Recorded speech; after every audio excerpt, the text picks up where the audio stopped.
कहीं पे भी मिट्टी नज़र आए उसको चाटना शुरू कर देते हैं, या पत्थर खाना जो है वो बच्चे शुरू कर देते हैं। तो इसकी वजह जो है वो क्या बनती है? देखिए, होता ये है कि इंसान जो उनसा है, अल्लाह रब्बुल इज़्ज़त ने इंसान को पैदा किया और इंसान जो है वो ख्वाहिशात का एक पुतला है। जिस भी चीज़ की उसके अंदर ख्वाहिश और तलब पैदा होती है ना, तो उस चीज़ की, यानी जिस चीज़ की उसकी जिस्म के अंदर कमी होती है, उसकी तलब और उसकी ख्वाहिश उसको बढ़ जाती है।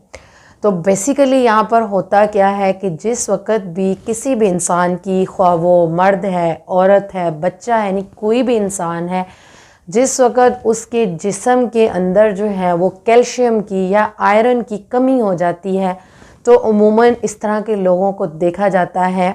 कि वो मट्टी वगैरह खाने के उनको एडिक्शन हो जाती है, वो उसके आदी हो जाते हैं।